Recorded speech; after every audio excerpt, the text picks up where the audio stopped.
पाकिस्तान और दुनिया भर में लाखों देखने और सुनने वालों को अरशद शरीफ का सलाम। नाज़रीन, कौमी असम्बली में एक सवाल आया कि पाकिस्तान ने पिछले 3 साल में कितने कर्जे लिए और कितने कर्जे वापस किए। तो वजारत इकनॉमिक अफेयर्स की तरफ से जो कौमी असम्बली में आदाद व शुमार पेश किए गए, इसमें बताया गया कि अगस्त 2018 से लेकर अक्टूबर 2021 तक हुकूमत पाकिस्तान ने तकरीबन 37.85 अरब डॉलर के कर्जे लिए। जी हाँ, 37.85 अरब डॉलर के कर्जे लिए और इसमें से 29.815 अरब डॉलर वापस किए। यहाँ 37 अरब कर्जा हमने लिया, उसमें से 29 अरब हमने वापस किया और तकरीबन ये जो बनता है 39 मंथ्स में जो कौमी असम्बली में बताया गया 8.04 अरब।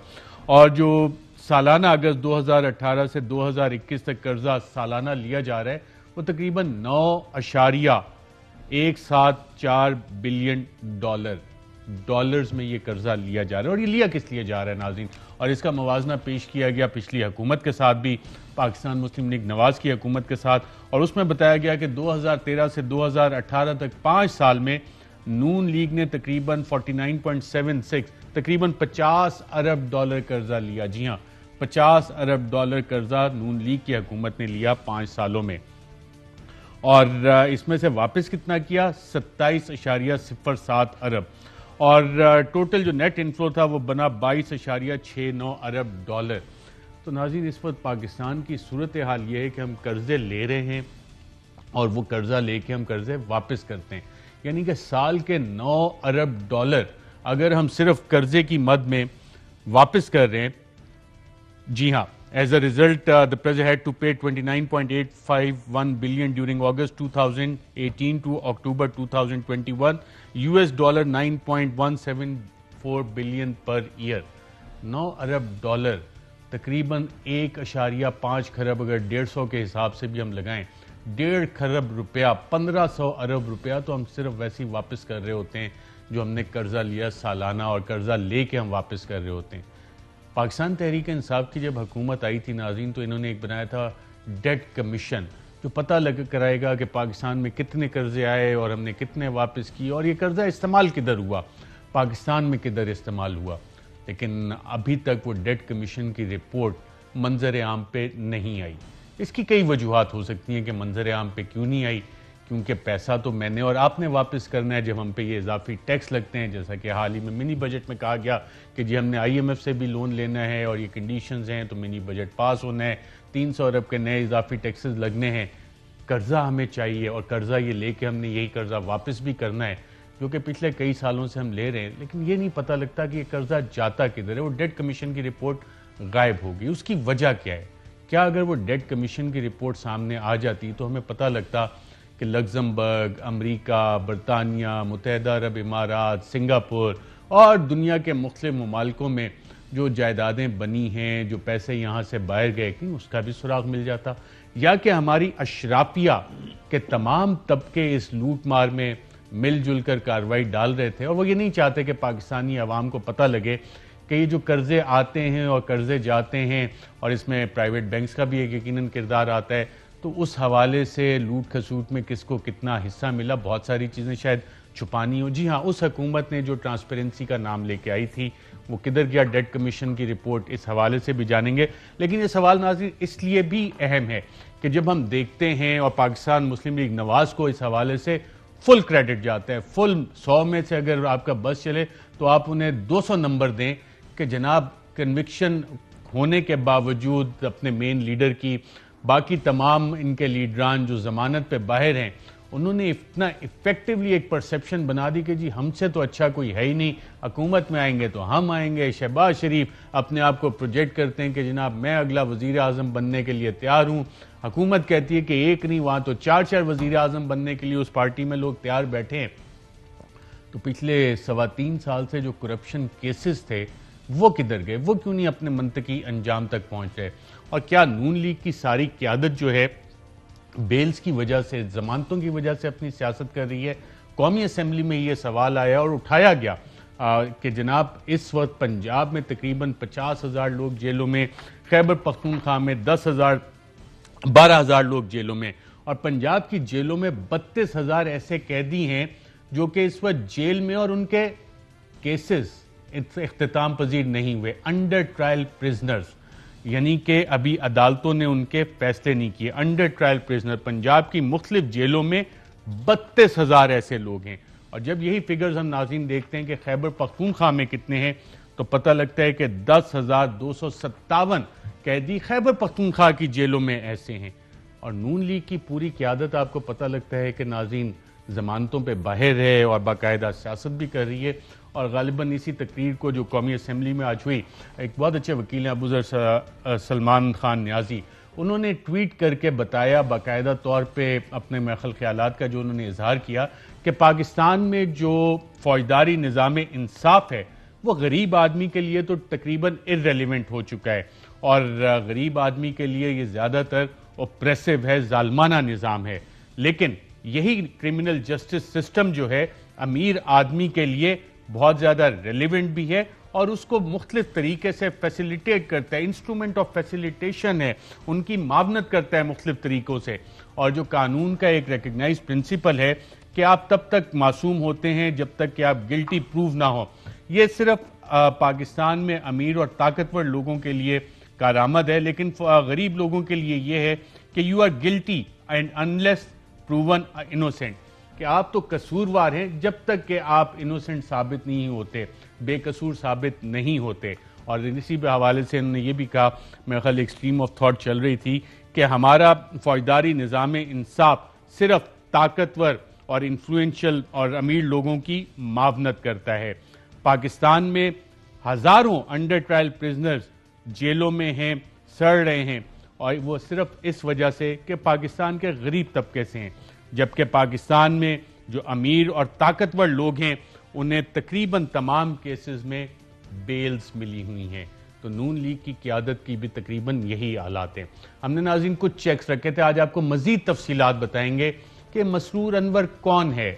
वो शहबाज शरीफ जो ये कहते थे कि जनाब कोई बताएं कि मेरे अकाउंट में तो एक धेला नहीं आया, मेरे अकाउंट में तो कोई पैसा ही नहीं आया।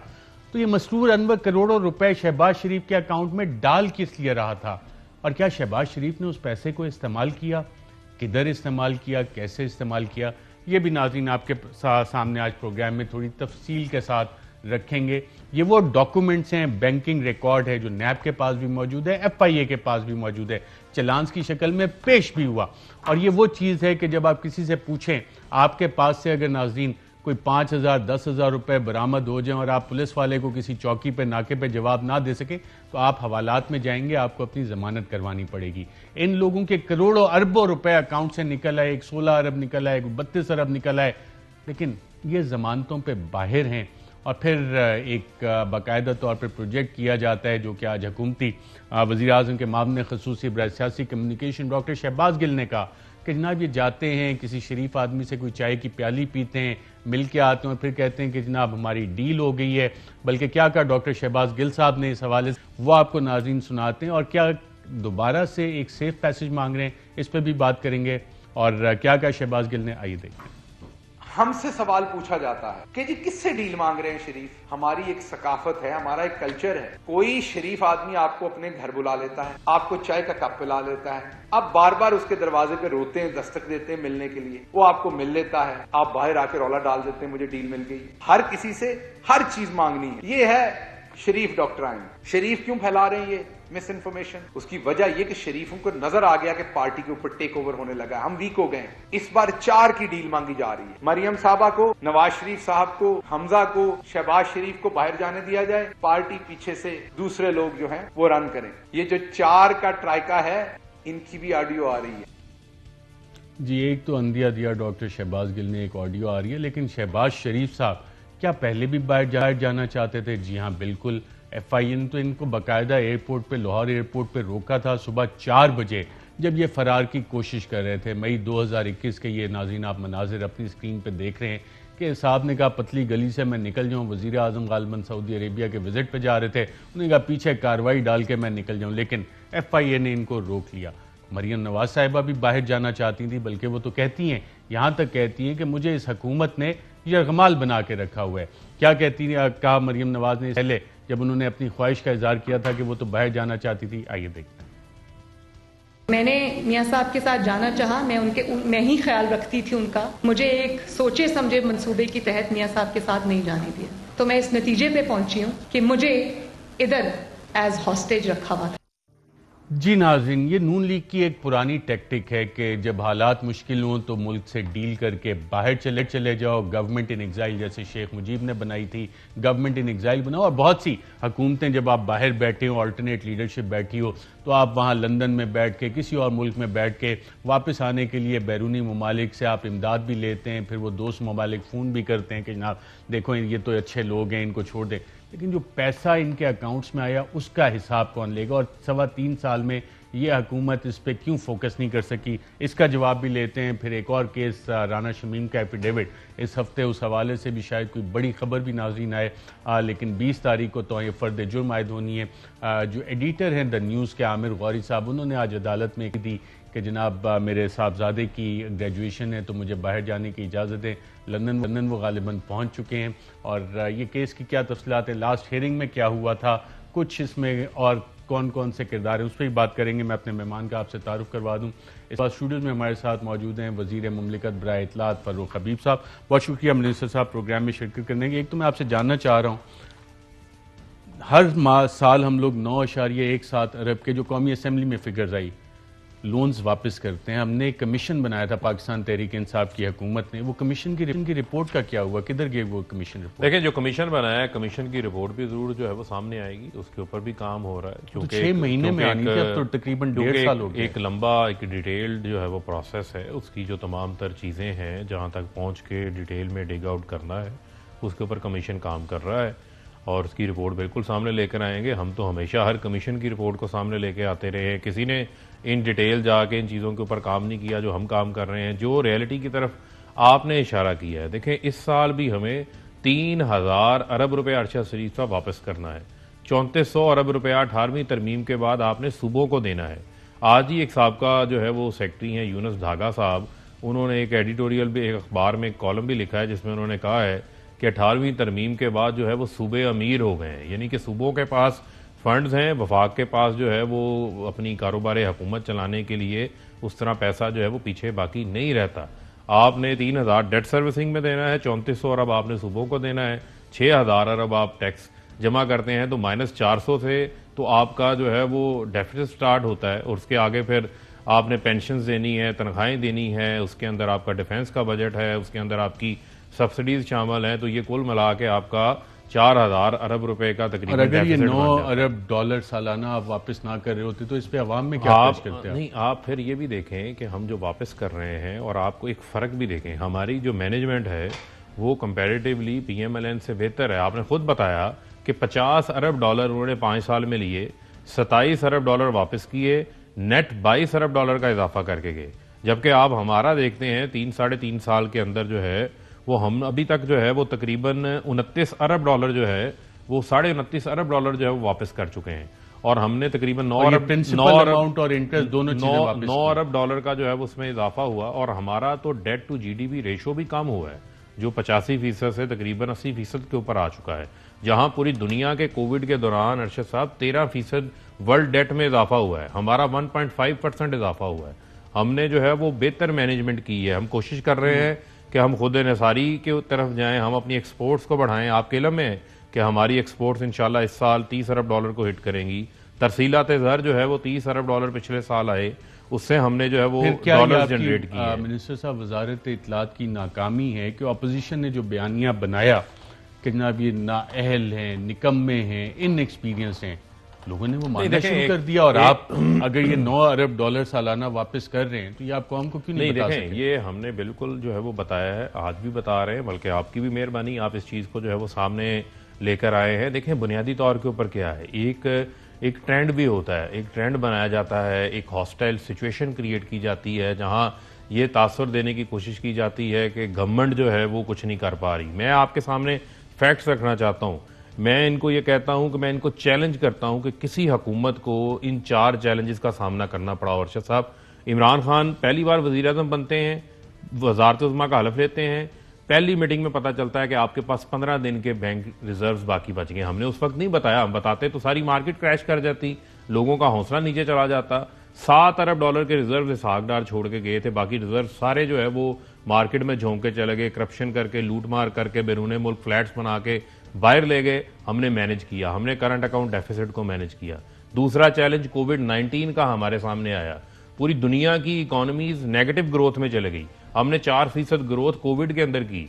हमने जो है वो 4750 अरब रुपया कोविड के दौरान जमा किया। इस साल हम टैक्स कलेक्शन में अपने टारगेट से ऊपर जा रहे हैं। हमने कोविड-19 को बेहतरीन हैंडल किया। इकोनॉमिस्ट का नॉर्मेलिसी इंडेक्स ये कह रहा है, मैं आपका सिर्फ 30 सेकंड मजीद आपका लूंगा, मुझे आपका पेशेंस चाहिए। फिर इसके बाद जो आलमी सतह पर महंगाई का चैलेंज हमें फेस करना पड़ रहा है, आज अमेरिका की हेडलाइंस उठा के देख लें, 40 साल महंगाई के रिकॉर्ड टूट के 7% इन्फ्लेशन है। फ्रांस में, यूरोप में, इंग्लैंड में ऑयल की कीमतें, गैस की कीमतें, कोल की कीमतें, स्टील की कीमतें, खाने पीने की चीजें कीमतें दुनिया में बढ़ी हैं। पाकिस्तान ने भी चैलेंज का सामना किया। इसके अलावा चौथा चैलेंज हमने एक्यूमुलेट किया हुआ है, इसमें कुछ करप्शन के भी इम्कानात हैं, जैसे ऑफशोर प्रॉपर्टीज बनी हो, ऑफशोर अकाउंट्स खोले गए हो। उस जानिब भी आ रहा हूं। आखिरी चैलेंज जो है वो हमारा अफगानिस्तान का, किसी ने फेस नहीं किया। ये 4 बड़े चैलेंजेस इस हुकूमत को, इमरान खान को फेस करने पड़े हैं। भारत के साथ भी फेस ऑफ हमने फेस किया, हमें जहाज भी गिराए, टड्डी दिल का भी सामना हमने किया, इनकी बातें भी हमने सुनी, लेकिन उसके बावजूद दुनिया के अंदर पाकिस्तान की तारीफ हुई। बिलियन ट्री सुनामी के हवाले से आपके एहसास प्रोग्राम में 3400 प्रोग्रामों में एहसास चौथे नंबर के ऊपर आपका बेहतरीन प्रोग्राम आया। जो आपका सवाल है, यकीनन इसके अंदर ये जो डेट लिए जाते रहे हैं, इन डेट्स के अंदर जो है जो इन प्रोजेक्ट्स लगाए जाते रहे हैं, उनके अंदर यकीनन के एक पैक्स हैं। आपके ये जो बैरून मुल्क इनके फ्लैट्स बन गए, जो इनके 18-18 साल के बच्चे अरबों डॉलर का कारोबार कर रहे हैं, मुझे ये बताएं आपके कैमरामैन के बच्चे के अकाउंट में क्यों नहीं पैसे आ जाते?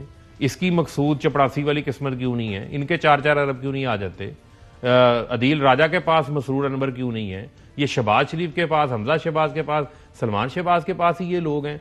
क्यों ये इनके पास ये लोग हैं? क्योंकि इक्तदार में आना सियासत इनका कारोबार है, करप्शन इनका कारोबार है। ये सारे जमानतों पे बाहर हैं। और मैंने आपको अंडर ट्रायल प्रिजनर्स की आपको तादाद बताई। पंजाब में 32,000 वो लोग इस वक्त जेलों में पड़े हैं जिनके मुकदमे अभी तक इख्तिताम पजीर नहीं हुए, लेकिन उनकी बेल नहीं हुई, वो जेल में।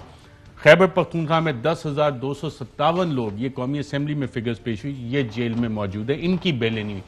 पूरी नून लीग की जमानतें हुई हैं, क्या वजह है? आपकी प्रोसिक्यूशन इतनी वीक? यही वजह है कि इमरान खान ये कहते हैं कि अकेले इमरान खान ने करप्शन के खिलाफ लड़ना है, माशरे ने लड़ना है, या सिर्फ अरशद शरीफ ने ही करप्शन के खिलाफ लड़ना है? बाकी लोग क्यों नहीं लड़ते? क्या करप्शन नासूर नहीं है? क्या करप्शन हमारे माशरे को दीमक की तरह चाट नहीं गया? पिछले 30 साल में करप्शन को एक्सेप्टेबल करवाया, चुन चुन के ऐसे लोगों को प्लांट किया जाता रहा, ऐसे लोगों को परवान चढ़ाया जाता रहा, सिस्टम को करप्ट किया जाता रहा जो इनका तहफ़्फ़ुज़ यकीनी बनाए। ये किसी से ढकी छुपी बात है। जो हमारे निज़ाम की तबाही इन्होंने फेरी है पकड़ के, जो मॉरल क्लैप्स ये लेकर आए हैं, खाता है तो लगाता है, बच्चों करप्शन होती है, करप्शन के पीछे जाएंगे तो हम बाकी काम करने भूल जाएंगे। ये स्टेटमेंट्स नवाज शरीफ, शरीफ खानदान ऑन रिकॉर्ड ये स्टेटमेंट्स जो है वो देता रहा है। एक दूसरे को सड़कों पे घसीटना, पेट फाड़ के दौलत लेके आना, उसके बाद रातों रात जो है वो डील्स कर लेना, पाँव पे हाथ लगा के 10-10 साल के मायदे करके मुल्क से बाहर चले जाना, NRO ले लेना, 27-27 मिलियन डॉलर की बाद में आपको हिट पड़ जाती है, जो आपको देने पड़ते हैं पैसे। ये इस मुल्क के साथ हुआ है। इमरान खान भी लड़ रहे हैं, आप जैसे लोग भी इस हवाले से जो है वो अपनी अपनी पोजीशंस के ऊपर कायम है।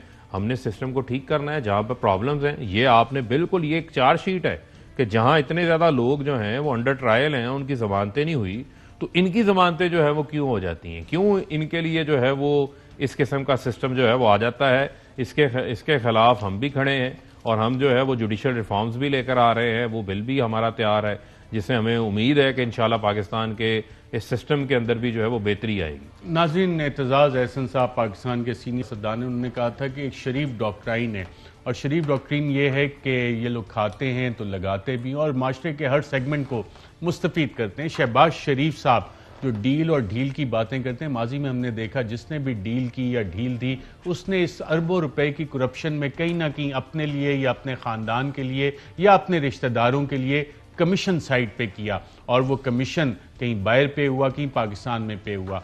मसरूर अनवर कौन है? शहबाज शरीफ तो ये दावा करते थे कि जनाब मेरे अकाउंट में तो एक पैसा नहीं आया, कोई एक साबित करें ट्रांजैक्शन मेरे अकाउंट में हुई हो। मसरूर अनवर कौन है? अगर आप में से कोई शहबाज शरीफ साहब को कहीं मिले तो उनसे पूछ के हमें भी आगाह कीजिएगा कि जनाब मसरूर अनवर आप ही के अकाउंट में ये करोड़ों रुपए क्यों जमा करवा रहा था। और आज मैं आपको थोड़ी और तफसीलात बताता हूं। आप में से जो लोग अगले 15 मिनट में जब ये रिपोर्ट खत्म होगी उसके बाद मुझे एग्जैक्ट अमाउंट बता देंगे, उन्हें ARY की तरफ से हम बाकायदा एक प्राइज भी देंगे। ट्विटर पे आप बाकायदा ये अमाउंट काउंट करके मेंशन करेंगे मसरूर अनवर ने शहबाज शरीफ के अकाउंट में कितने पैसे जमा करवाए, हमजा शहबाज के अकाउंट में कितने पैसे जमा करवाए और सुलेमान शहबाज के अकाउंट में, और सिर्फ मसरूर अनवर ने। आइए ये रिपोर्ट देखते हैं और आप अपनी गिनती शुरू कीजिए। नैब ने 2010 से लेकर 2018 तक कई ऐसी ट्रांजैक्शंस का सुराग लगाया है जिसमें शहबाज शरीफ के अकाउंट में मसरूर अनवर ने रकूम जमा करवाई। 9 फरवरी 2010 को शहबाज शरीफ के अकाउंट में 1 लाख रुपया जमा करवाया गया। हबीब बैंक मुस्लिम टाउन ने जमा करवाने वाले का नाम नहीं लिखा, जो कि बैंक के स्टैंडर्ड ऑपरेटिंग प्रोसीजर की खिलाफ वर्जी है। मगर जब नैब ने बैंक रिकॉर्ड से जमा करवाने वाले का शनाख्ती कार्ड मांगा तो ये अक्स सामने आया। जी हां, शहबाज शरीफ के अकाउंट में भी रकूम नाम बगैर लिखे मसरूर अनवर जमा करवा रहा था। 21 जून 2012 को स्लिप नंबर 0073823 को इस्तेमाल करते हुए 30 मिलियन रुपया जमा करवाया और जमा करवाने वाला मसरूर अनवर। 22 जून 2012 को स्लिप नंबर 659806 के जरिए मसरूर अनवर ने 30 मिलियन रुपया शहबाज शरीफ के अकाउंट में जमा करवाया। 25 जून 2012 को स्लिप नंबर 0071626 के जरिए मसरूर अनवर ने 10 मिलियन रुपया शहबाज शरीफ के अकाउंट में जमा करवाया। स्लिप नंबर 0249767 के मुताबिक 19 दिसंबर 2012 को, जबकि बैंक की स्टैम्प के मुताबिक 18 दिसंबर 2012 को मसरूर अनवर ने 10.7 मिलियन रुपया शहबाज शरीफ के अकाउंट में जमा करवाया। 24 नवंबर 2014 को शहबाज शरीफ के अकाउंट में 4451,859 नंबर के कैश चेक से 19 मिलियन रुपया ट्रांसफर किया गया। 14 अप्रैल 2015 को स्लिप नंबर 313412 के जरिए 5 मिलियन रुपया मसरूर अनवर ने शहबाज शरीफ के अकाउंट में जमा करवाया। 4 मई 2014 को स्लिप नंबर 314000 इस्तेमाल करते हुए 14.8 मिलियन रुपया शहबाज शरीफ के अकाउंट में जमा करवाया। 30 जून 2015 को मसरूर अनवर स्लिप नंबर 412201 इस्तेमाल करते हुए 20 मिलियन रुपया शहबाज शरीफ के अकाउंट में जमा करवाता है। स्लिप नंबर 27204445 इस्तेमाल करते हुए मसरूर अनवर ने 14 अप्रैल 2017 को 4.7 मिलियन रुपया शहबाज शरीफ के अकाउंट में जमा करवाया। 17 अप्रैल 2017 को 10 मिलियन रुपया स्लिप नंबर 272046 के जरिए मसरूर अनवर के हाथों से शहबाज शरीफ के अकाउंट की जीनत बना। 27 अप्रैल 2017 को 1.64 मिलियन रुपया स्लिप नंबर 27204004 इस्तेमाल करते हुए मसरूर अनवर ने शहबाज शरीफ के अकाउंट में जमा करवाया। 27 मार्च 2018 को स्लिप नंबर 602954 के जरिए मसरूर अनवर ने 2.27 मिलियन रुपया शहबाज शरीफ के अकाउंट में जमा करवाया। ज्यादातर डिपॉजिट स्लिप्स पर रकम जमा करवाने वालों के नाम मौजूद हैं। कुछ पर बैंक अफसर ने खुद नाम लिखा और चंद एक पर एक गैर मुबहम दस्तखत। मगर शनाख्ती कार्ड हर जगह मसरूर अनवर का ही है। अब मसरूर अनवर का शहबाज शरीफ से ताल्लुक क्या है? वो क्यों एक सिटिंग चीफ मिनिस्टर के अकाउंट में रकूम जमा करवाता रहा? इसका जवाब तो शहबाज शरीफ को ही देना है। इसी तरह मसरूर अनवर हमजा शहबाज के अकाउंट में भी रकूम जमा करवाता रहा। 30 जून 2011 को स्लिप नंबर 292304 के जरिए 3 मिलियन रुपया, 18 दिसंबर 2012 को शहबाज शरीफ के अकाउंट के चेक नंबर 4451051 के जरिए 10.7 मिलियन रुपया हमजा शहबाज के नाम पर निकलवाया। स्लिप नंबर 0337383 के जरिए 5.3 मिलियन रुपया 1 फरवरी 2013 को मसरूर अनवर ने हमजा शहबाज शरीफ के अकाउंट में जमा करवाया। स्लिप नंबर 272644 के जरिए 6 जनवरी 2015 को 2.8 मिलियन रुपया, 27 फरवरी 2015 को 3 मिलियन रुपए का चेक नंबर 7728424 और 7 मई 2015 को 9.3 मिलियन का चेक। 11 सितंबर 2015 को स्लिप नंबर 21460 के जरिए 2.8 मिलियन रुपया, 28 अक्टूबर 2016 को स्लिप नंबर 9329881 के जरिए 25 मिलियन रुपया मसरूर अनवर ने हमजा शहबाज के अकाउंट में जमा करवाया। इसी तरह 30 जून 2011 को सुलेमान शहबाज शरीफ के अकाउंट में 65 मिलियन रुपया ओपन चेक के जरिए और 26 जून 2012 को 10 मिलियन रुपया ओपन चेक के जरिए जमा करवाया गया। नैब जराए का दावा है कि ये तमाम रकूम जाली फ्रंट कंपनियों में से कमीशन और किकबैक्स का पैसा निकालकर जाती खर्च के लिए इन तीनों साहिबान ने अपने अकाउंट में कैश की सूरत में जमा करवाया। जी नाज़रीन, मसरूर अनवर कौन है? शहबाज शरीफ साहब ने अभी तक तहकीकात में नहीं बताया। ये करोड़ों रुपए उनके अकाउंट में, हमजा शहबाज के अकाउंट में, सुलेमान शहबाज के अकाउंट में क्यों जमा हो रहे थे, किस वजह से जमा हो रहे थे, फिर ज़ाती इस्तेमाल में भी गए। लेकिन पाकिस्तान में आज शहबाज शरीफ साहब ज़मानत पे बाहर हैं। प्रोसिक्यूशन कोशिशें कर रही है कि जनाब कहीं इनका केस किसी न किसी तरह चल जाए, लेकिन कहा जाता है कि कभी वो डील की कोशिश कर रहे होते हैं, कभी ढील की कोशिश कर रहे होते हैं। अब पता नहीं डील लेने में या ढील लेने में जो लोग डील देते हैं या ढील देते हैं वो इस सारे करोड़ों में, अरबों रुपए में से अपना कितना कमीशन रखते हैं या अपने रिश्तेदारों के लिए। क्या यही वजह है कि ये केसेस आगे नहीं चल रहे? और पाकिस्तान के जेलों में इस वक्त क्या हालत है? कौमी असम्बली में वफाकी वजीर बराए कम्युनिकेशन मुराद सईद ने क्या सवाल उठाया, आइए देखते हैं। ये एक 12,326 खैबर पख्तूनख्वा की जेलों में इस वक्त कैदी है और 52,000 जो है वो पंजाब की जेलों में है। सर ये कौन लोग हैं सर? इनकी तफसीलात में लेके आया हूँ।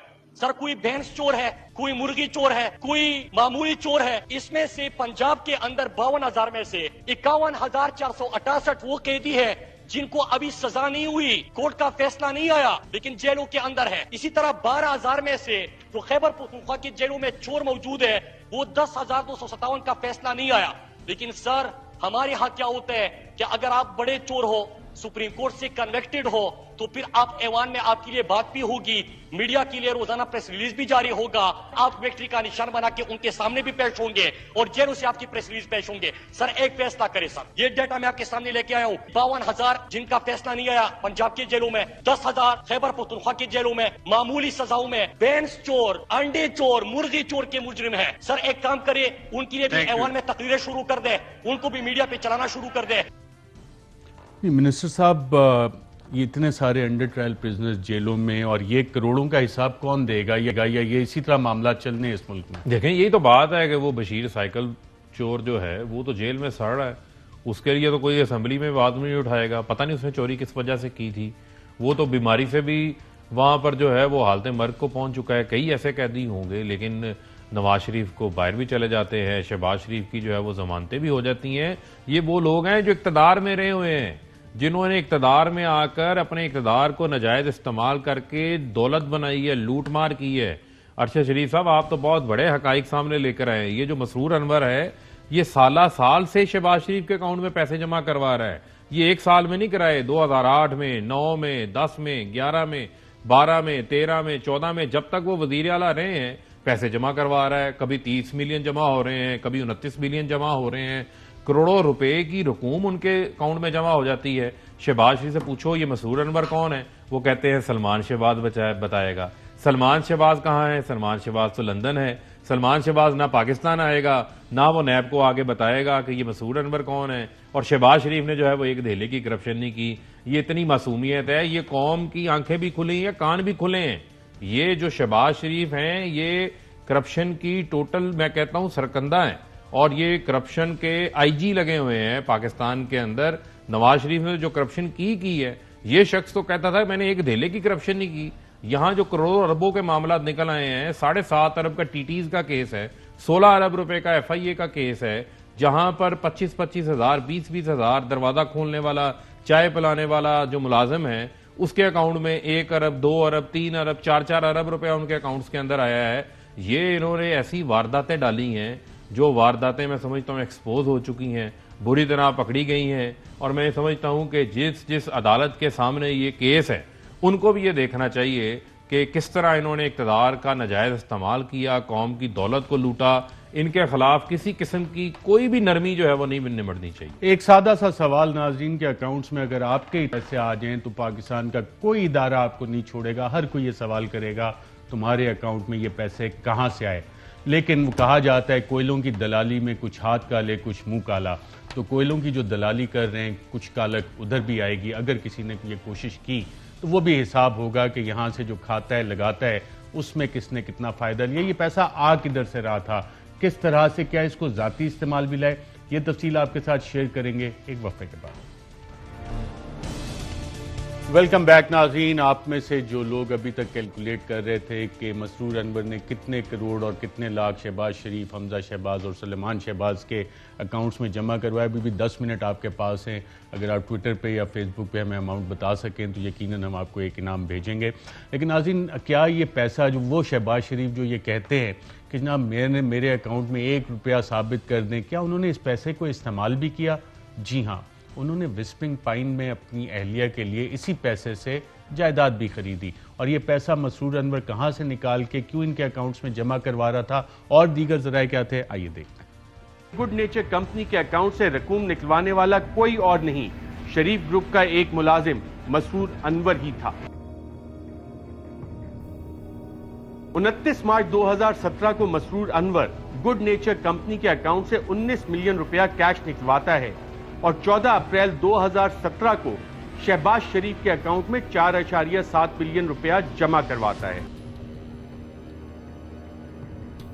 10 मिलियन रुपया 17 अप्रैल को मसरूर अनवर ने शहबाज शरीफ के अकाउंट में जमा करवाया और 27 अप्रैल को 1.64 मिलियन यानी मार्च की आखिरी तारीख को GNC के अकाउंट से निकलवाए गए 19 मिलियन में से तकरीबन 16.3 मिलियन चंद ही रोज में शहबाज शरीफ के अकाउंट में मुंतकिल कर दिए गए। सिर्फ GNC कंपनी के अकाउंट से मसरूर अनवर और शुएब कमर ने 654 और 603 यानी 1257 मिलियन रुपया निकलवाया और ये तमाम की तमाम रकम शहबाज शरीफ और उनके खानदान और कारोबारी अकाउंट्स में मुंतकिल की गई। अप्रैल 2017 में मसरूर अनवर की तरफ से शहबाज शरीफ के अकाउंट में भेजे गए इस कैश को शहबाज शरीफ ने इस्तेमाल भी किया और बेहतरीन तरीके से इस्तेमाल किया। अप्रैल के महीने में ही शहबाज शरीफ ने एक चेक के जरिए 16.3 मिलियन रुपए में से 14.7 मिलियन रुपया रावलपिंडी के एक प्रॉपर्टी डीलर के अकाउंट में ट्रांसफर कर दिया और उससे अपनी बेगम तहमीना दुरानी के लिए विस्परिंग पाइन्स नामी रिजॉर्ट में विला नंबर 19 और कॉटेज नंबर 23 खरीदा। क्या अब भी कोई ताल्लुक नहीं है? इसी तरह मसरूर अनवर ने अक्टूबर 2016 को हमजा शहबाज शरीफ के अकाउंट में 25 मिलियन रुपया जमा करवाया था। यह रकम भी GNC कंपनी के अकाउंट से निकाली गई थी। जी नाज़रीन, आपने ये तफसीलात देखी। मिनिस्टर साहब से जानना चाहूंगा, क्या दुनिया के किसी भी मुहज़्ज़ब मुल्क में जब तक शहबाज शरीफ साहब इन पैसों का हिसाब नहीं देते तो क्या वो मीडिया पे अपीयर हो सकते थे? मीडिया पे उनके बयानात चलते या मीडिया उन्हें कहता, ये सवालात ना करता, या कोई भी शख्स इनसे मिलता तो ये ना सवाल करता कि जनाब ये पैसे कहाँ से आए, इसका हिसाब पहले दो, मुंह दिखाने के काबिल होते हैं? या कि हमारा माशरा इस तरह का है कि नहीं जनाब करप्शन करो, क्योंकि आपको भी कहीं ना कहीं खाता है तो लगाता है, कहीं ना कहीं फायदा होगा। पूरे सिस्टम को इन्होंने करप्ट किया हुआ है, पूरे सिस्टम को करप्ट किया हुआ है। जो शरीफ डॉक्टराइन है जिसका आप हवाला दे रहे थे, वो हवाला ये है, जो साथ मिलाना है उसको ब्रीफ केस दे दो, जो साथ ना मिले उसकी वीडियो बना के उसको ब्लैकमेल करो, जो वीडियो से ब्लैकमेल ना हो उसको जाली पुलिस मुकाबला करा दो, उसके ऊपर क्रैशन कोफ चलवा दो। ये मिसालें जो हैं वो मौजूद हैं, ये किससे ढकी छुपी हैं।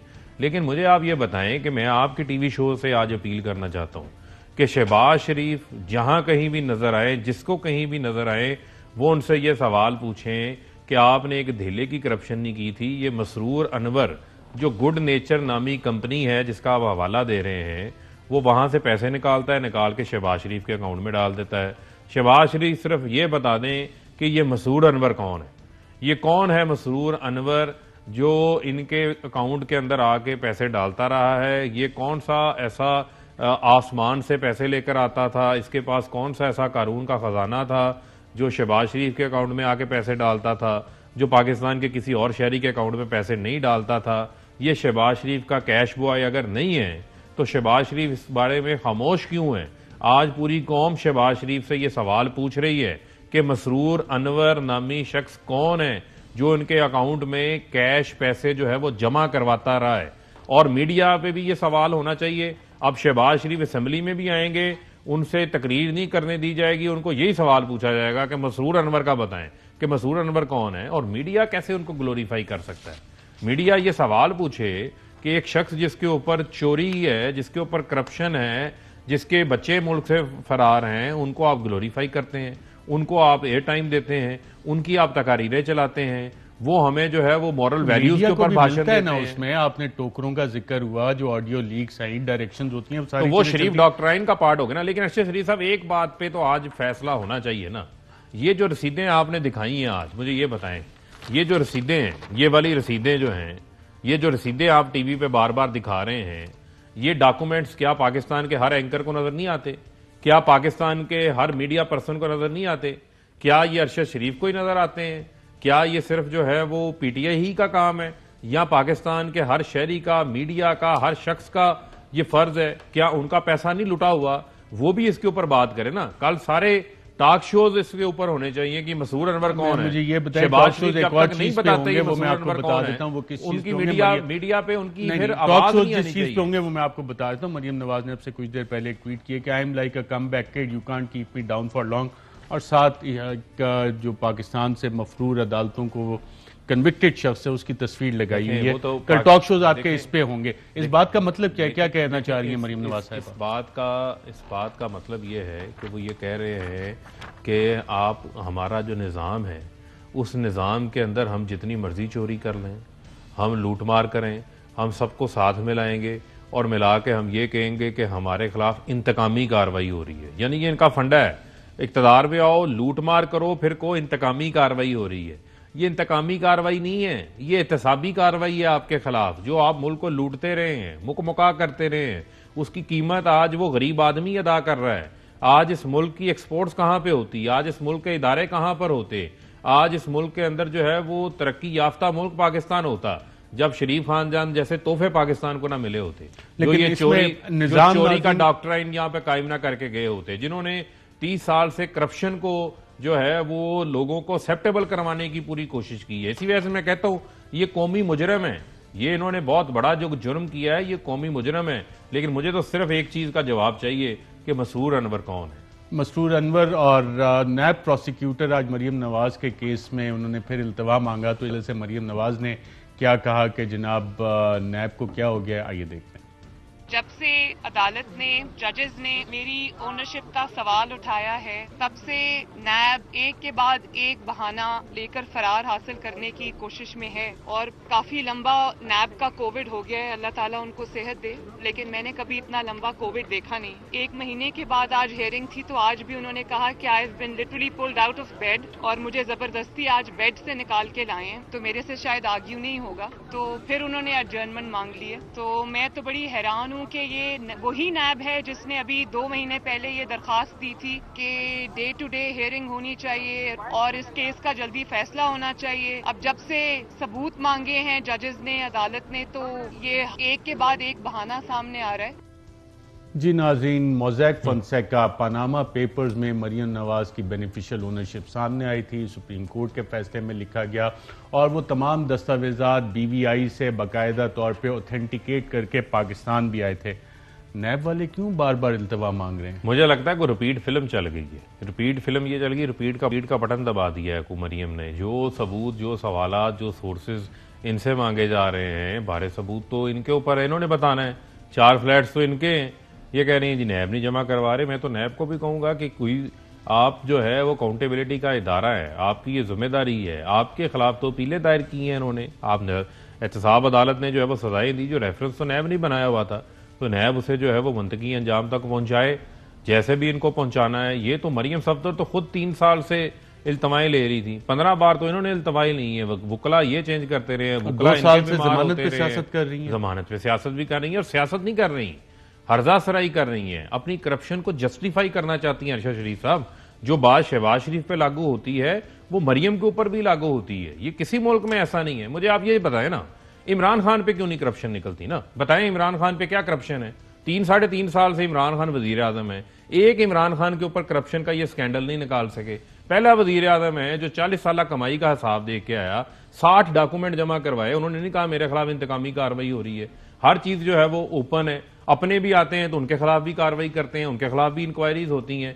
लेकिन शरीफ खानदान जो है ये अनोखा लाडला है, जो आगे कहते हैं जी हमारे खिलाफ इंतकामी कार्रवाई हो रही है। ये इंतकाम नहीं है जी, ये कार्रवाई है कि सन 2000 में भी यही एवनफील्ड का केस था, 1997 में भी यही फील्ड का केस था, उसी एवनफील्ड अपार्टमेंट जिसमें कि नवाज शरीफ साहब अब भी रह रहे हैं और जो डॉक्यूमेंट्स उसमें खुद एक्सेप्ट किया कि मरियम नवाज इसकी बेनिफिशियल ओनरशिप है, लेकिन इल्तवा पे इल्तवा मांग रहा है। दूसरी दफा वो एक वफा लेते हैं नाज़रीन, वफे के बाद दोबारा आपकी खिदमत में हाजिर हो।